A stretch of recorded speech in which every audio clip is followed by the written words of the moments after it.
मेरे बच्चों, मैं अभिषेक शुक्ला, आपका अपने YouTube channel maths solve with Abhishek में आप सभी का स्वागत है। आज हम लोग इंटरमीडिएट में कक्षा 12 में आव्यूह स्टार्ट करने जा रहे हैं टॉप 100 सीरीज में। ठीक है, टॉप 100 सीरीज में हम लोग आव्यूह स्टार्ट करेंगे। जैसा कि मैंने आपसे कहा कि मैं टॉप 100 क्वेश्चन भी आप लोगों को बताऊंगा और साथ में उस चैप्टर से जो बेसिक संबंधी है, जैसे बेसिक नॉलेज जिनको नहीं है, जो लोग हमारे चैनल पर नए हैं वो लोग तुरंत समझ लें। एक चीज ध्यान रखें कि मैं बेसिक सहित आप लोगों को बताऊंगा कि इसमें होता क्या है। अगर आपने कुछ भी नहीं पढ़ा है तो बेसिक सहित आप इंपॉर्टेंट क्वेश्चन देख सकते हैं। बेसिक भी आपको पता चल जाएगा प्लस इंपॉर्टेंट क्वेश्चन भी आपको पता चल जाएंगे। इससे पहले हमने रैखिक प्रोग्रामिंग मतलब लीनियर प्रोग्रामिंग हमने बताया हुआ था। ठीक है, उससे 2 क्वेश्चन थे, ज्यादा मतलब क्वेश्चन मैंने बताया भी नहीं, लेकिन हाँ वो आपको 8 मार्क्स देगा। आज मैं आव्यूह स्टार्ट कर रहा हूं। सबसे पहले समझ लें कि ये आव्यूह होता क्या है। इसमें भी 7 या 10 क्वेश्चन जो भी होंगे बहुत ही इंपॉर्टेंट है। और आव्यूह और आपका ये आपका आव्यूह और एक सारणिक, ठीक है, ये दोनों चैप्टर आपको 20 से 25 मार्क्स देंगे। ये चीज ध्यान रखिएगा, इसलिए एग्जाम की दृष्टि से ये बहुत ही इंपॉर्टेंट है, इसको इग्नोर मत करिए। सबसे पहले तो समझ लें कि आव्यूह में हम लोग मेन टॉपिक पढ़ेंगे। पूरा आव्यूह को विस्तार पूर्वक हमको बताने की आवश्यकता नहीं है। चलिए हम लोग आते हैं वीडियो पर। देखिए लिखा हुआ है वर्ग आव्यूह। वर्ग आव्यूह क्या होता है? ऐसा आव्यूह जिसके जो रो किसको बोलते हैं, जिसको हिंदी में पंक्ति बोला जाता है, और ये कॉलम होता है। रो ऐसे होता है, कॉलम ऐसे होता है। तो इसमें कितने रो हैं? 2 रो हैं। और कॉलम कितने हैं? ये 2 कॉलम है, तो 2 गुणे 2, इसको इस रूप में लिखा जाता है। ठीक, तो ये वर्ग आव्यूह होगा जिसके रो और कॉलम दोनों बराबर होते हैं, वो क्या कहलाता है? वर्ग आव्यूह। रो को पंक्ति बोलते हैं और कॉलम को स्तंभ बोला जाता है। इसी प्रकार इसमें देखिए 1 2 3 रो हो गए और 3 कॉलम हो गए, 3 क्रॉस 3। अच्छा, एक चीज मैं आपको और बता दूं, आव्यूह को ब्रैकेट, जैसा ब्रैकेट बनाया जाता है ना, उसके अंदर लिखा जाता है, वो आव्यूह होता है। और ऐसे भी आव्यूह को दिखाया जाता है, कई जगह पर आव्यूह को ऐसे भी दिखाया जाएगा। मान लो एग्जाम में इस तरह का बन के आ गया तो आप सोचे कि ये मैंने पढ़ा नहीं है, तो आव्यूह को इस ब्रैकेट के अंदर ऐसे रूप में भी दिखाया जाता है। ठीक है, तो ये कितने हो गए? 3 रो हो गए और 3 कॉलम हो गए। ठीक, आप लोग समझ गए होंगे। अब पंक्ति आव्यूह, पंक्ति का मतलब रो आव्यूह जिसमें एक ही रो हो वह रो आव्यूह कहलाता है। स्तंभ आव्यूह जिसमें एक ही स्तंभ हो वो क्या कहलाता है? आपका स्तंभ आव्यूह। विकर्ण आव्यूह, ये मेन इंपॉर्टेंट है, जरा समझ लीजिएगा। विकर्ण आव्यूह वो होता है जिसके विकर्ण में तो संख्याएं हो लेकिन बाकी सब क्या हो? 0 हो, तो वह विकर्ण आव्यूह कहलाता है। लेकिन ये वर्ग आव्यूह होता है, ये ध्यान रखिएगा, ये वर्ग आव्यूह होता है, मतलब इसके रो और कॉलम तीनों बराबर होते हैं दोनों। अब इसी प्रकार इकाई या तत्समक आव्यूह, इकाई या तत्समक आव्यूह किसको बोलते हैं? जिसके विकर्ण में 1 1 रहे, बाकी सब 0 रहे। ये देखिए, ये 2 क्रॉस 2 का है, इसमें 2 रो 2 कॉलम है, इसमें भी 1 1 है, बाकी सब 0 है। तो इसको हम लोग क्या बोलेंगे? इकाई या तत्समक आव्यूह। शून्य आव्यूह क्या होता है? शून्य आव्यूह उसको बोलते हैं जिसका प्रत्येक अवयव मतलब ये जो अंदर है, ठीक है, प्रत्येक अवयव 0 हो, उसको हम लोग शून्य आव्यूह बोलते हैं। इसमें देखो प्रत्येक 0 है, इसमें भी सब प्रत्येक 0 है, इसमें भी सब 0 है, तो इसको शून्य आव्यूह कहते हैं। इसका मान इज इक्वल टू में 0 होता है। खैर, अब हम लोग आगे बढ़ते हैं। नेक्स्ट में और भी आव्यूह के प्रकार है, देखते हैं वो क्या है। मेरे बच्चों, अब नेक्स्ट कुछ हम लोगों ने आव्यूह के रूल्स पढ़ लिए थे। कुछ आव्यूह और भी है जो बहुत इंपॉर्टेंट है, जरा आप लोग देख लें कि अदिश आव्यूह क्या होता है। आपसे कभी पूछ लिया जाता है कि यह अदिश आव्यूह क्या होता है, तो ऐसा आव्यूह जिसके विकर्ण में कोई भी संख्या हो वो सेम हो, समान रहे, 2 2 2 बाकी सब 0 हो, तो उसको अदिश आव्यूह कहते हैं। जैसे ये 5 5 5 ये समान है, इसलिए अब बाकी सब 0 है, तो यह क्या है? अदिश आव्यूह है।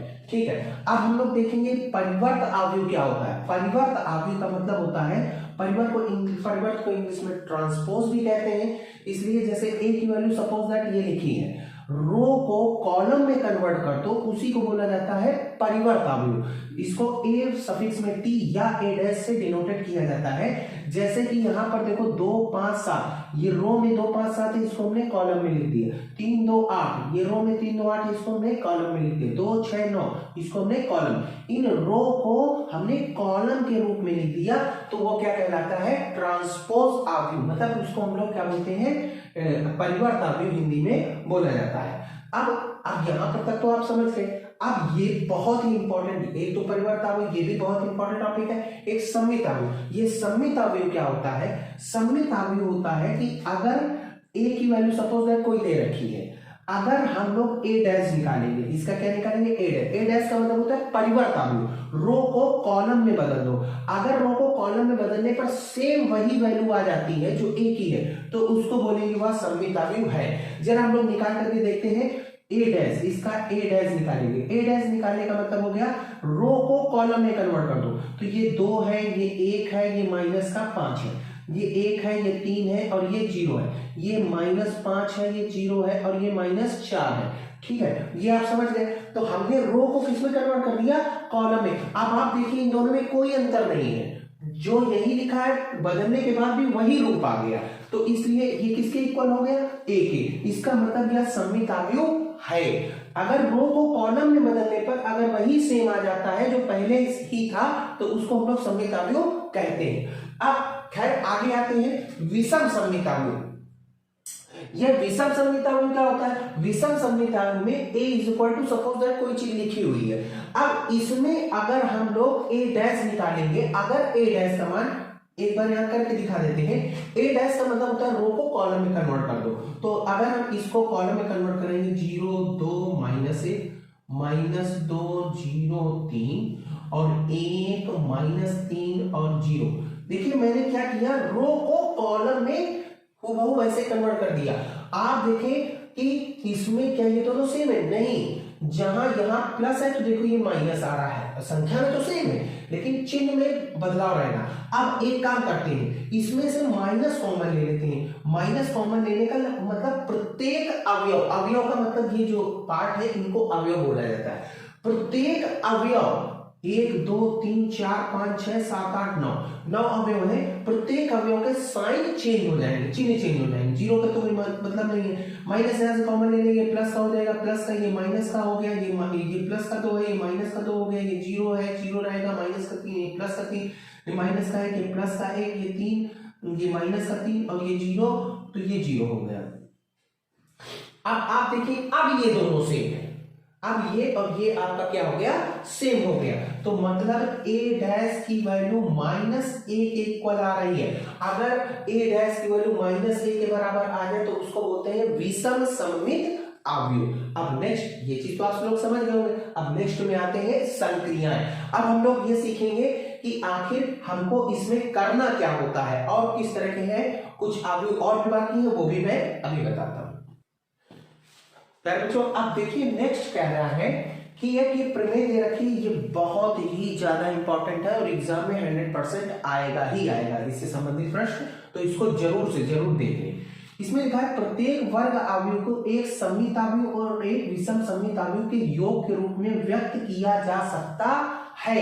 आपसे प्रश्न में पूछा जाएगा, एक अवयव देगा और कहेगा इसको सम्मित अवयव और एक विषम सम्मित अवयव के रूप में व्यक्त कीजिए, ऐसा प्रश्न आएगा, 100% आएगा। तो इसको आप कैसे करेंगे, a बराबर, a क्या है, वही एक वर्ग अवयव है, उसको सम्मित अवयव और विषम सम्मित अवयव को योग के रूप में लिखना।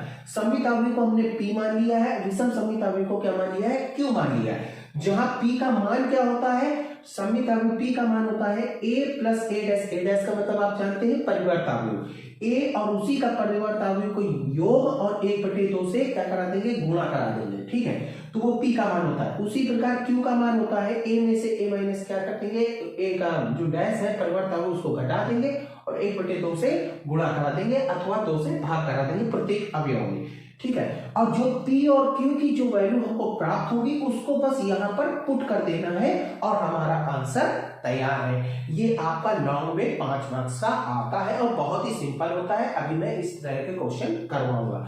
अब हम लोग आगे बढ़ते हैं। हम लोगों ने आव्यूह से संबंधित सारी चीजें पढ़ लिया। अब हम लोग आव्यूह में कैसे जोड़ा जाता है, कैसे घटाया जाता है, कैसे गुणा किया जाता है, अब हम लोग वो चीजें सीखेंगे। प्यारे बच्चों, अब हम लोग सीखेंगे आव्यूहों का योग, कि आव्यूहों का योग कैसे किया जाता है।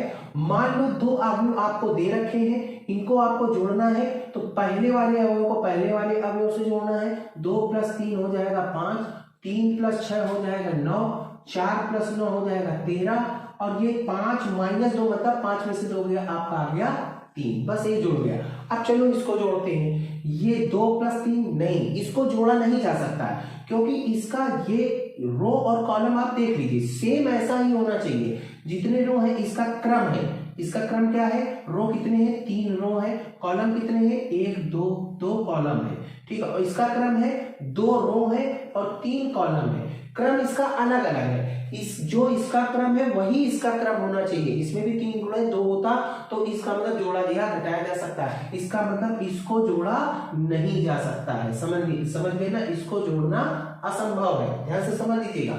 अब चलिए यहाँ पर आते हैं। अब हम लोग सीखेंगे अवयवों का अंतर, आखिर दोनों को घटाया कैसे जाता है। जैसे हम लोग सिंपल घटाते हैं, सेम वैसे ही घटाना है। 2 - 2,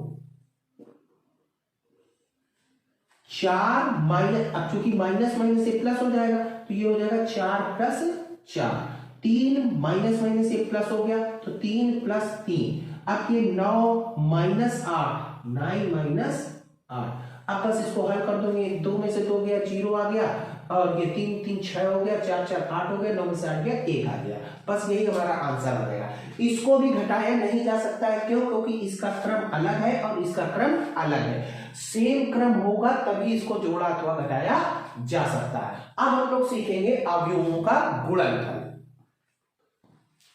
हेलो फ्रेंड्स, अब हम लोग देखेंगे कि अवयवों का गुणनफल कैसे किया जाता है। जैसे कि मान लीजिए ए की वैल्यू हमारे पास दे रखा है, ये एक आपका वर्ग अवयव है, 2 8 3 2 - 1 - 3 3 - 2 4, और बी की वैल्यू 2 3 - 4 2 4 3 और माइनस ये दे रखा है। अब हमको इसको गुणा कराना है, मतलब a × b, ए बी की वैल्यू निकालनी है। तो सबसे पहले a की वैल्यू हम लोग लिख लेंगे 2 8 3 2 - 1 - 3 3 - 2 4, और b की वैल्यू हमारे पास दे रखी है 2 3 - 4 2 4 3 -3 6 2। चलिए हम लोग गुणा कराते हैं। इस रो का इस पूरे कॉलम में मल्टीप्लाई कराएंगे, ध्यान से समझ लीजिएगा।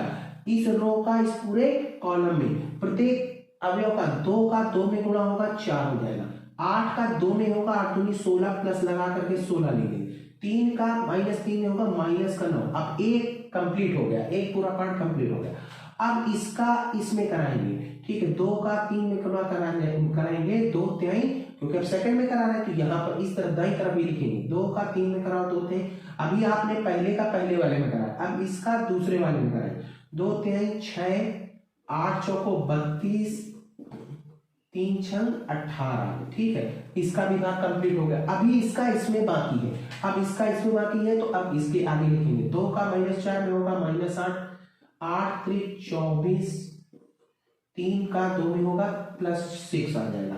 अब ठीक इसी प्रकार ये पहला वाला का तीनों भागों में हो चुका है, अब दूसरे वाले का कराएंगे, 2 का 2 में कराएंगे 4 आ जाएगा, -1 का -2 में कराएंगे -2 आ जाएगा, -3 का 3 में कराएंगे तो +9। चिन्ह सहित गुणा कराते हैं, ध्यान से समझ लीजिएगा।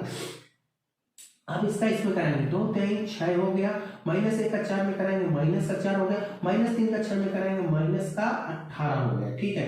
अब इसका इसमें कराएंगे 2 का 4 में कराएंगे -8 हो गया, -1 का 3 में कराएंगे -3 हो गया, -3 का 2 में कराएंगे -6 हो गया। सेम इसी प्रकार अब यहाँ पर आते हैं 3 का, क्योंकि अब इसका भी हमने तीनों में करा दिया, अब इसका कराएंगे 3 का 2 में कराएंगे 3 दूनी 6 हो गया, -2 का -2 में कराएंगे तो -4 हो गया, 4 का 3 में कराओगे -12 हो गया, चिन्ह सहित करा रहे हैं, ठीक। अब 3 का 3 में कराओगे 3 3 का 9 हो गया, -2 का 4 में कराओगे -8 हो गया, 4 का 6 में कराएंगे 6 चौका 24 हो गया, ठीक। इसी प्रकार 3 अब इसका इसमें भी हो गया, अब इसका इसमें कराएंगे 3 का -4 में 3 चौको 12 -12 -2 का 3 में -6 4 का 2 में +8, ठीक है। इतना गुणा कराने के बाद अब इसको हल कर लेना है।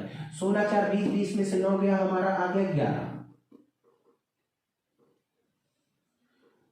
9, 9 और 4 13, 13 में से 2 गया, बचा 11। ठीक है, 12 4 16, 16 में से 6 गया, माइनस का 10 आ गया।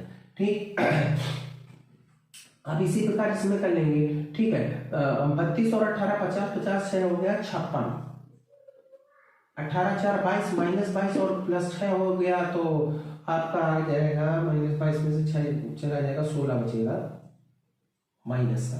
ठीक है, 24 और 9 जोड़ करके 8 को घटा देंगे तो 1 3 25 आ जाएगा यहाँ पर।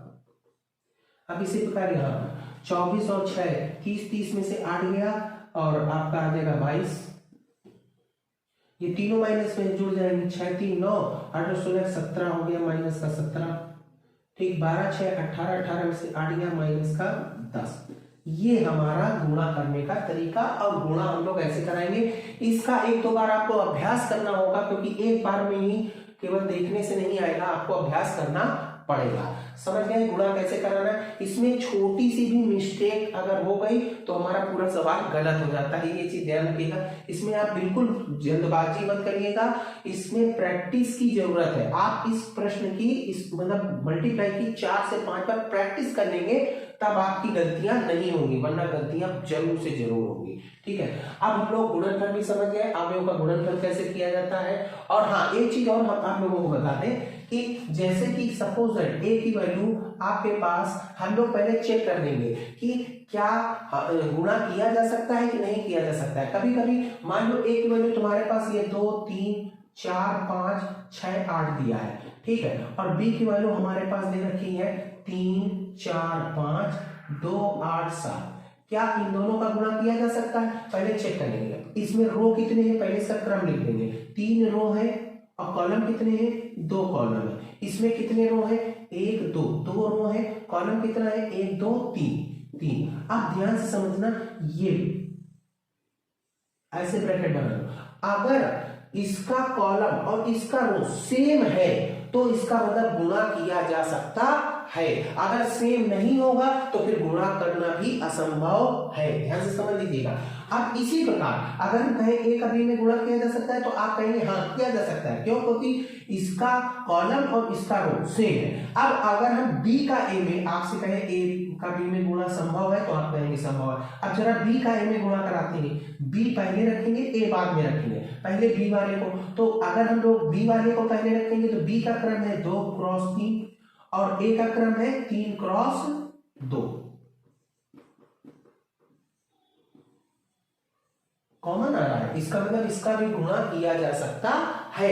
ए का बी में भी गुणा किया जा सकता है, बी का ए में भी गुणा किया जा सकता है। समझ गए ना? हम लोग पहले वाले का कॉलम और दूसरे वाले का रो देखेंगे। अगर इक्वल होगा तो गुणा किया जा सकता है, अगर इक्वल नहीं होगा तो गुणा नहीं किया जा सकता है। समझ गए होंगे? अब आज हम लोग यहीं पर वीडियो खत्म करते हैं। कल से हम आपको कल वाली वीडियो में इसके सिर्फ प्रश्न कराएंगे, क्योंकि अब आपको सारा बेस क्लियर हो गया होगा कि इसमें क्या क्या होता है। अब कल हम लोग क्वेश्चन कराएंगे और बहुत ही सिंपल क्वेश्चन है और आपके कम से कम 10 मार्क्स फिक्स हो जाएंगे। अगर वीडियो को अभी तक आप नए हैं तो अगर चैनल में पिछली वीडियो में जा करके क्या बोलते हैं लीनियर प्रोग्रामिंग का जो मैंने क्वेश्चन कराया उसको भी देख लीजिए, सब्सक्राइब करें और शेयर करें। ठीक है, नमस्कार, धन्यवाद।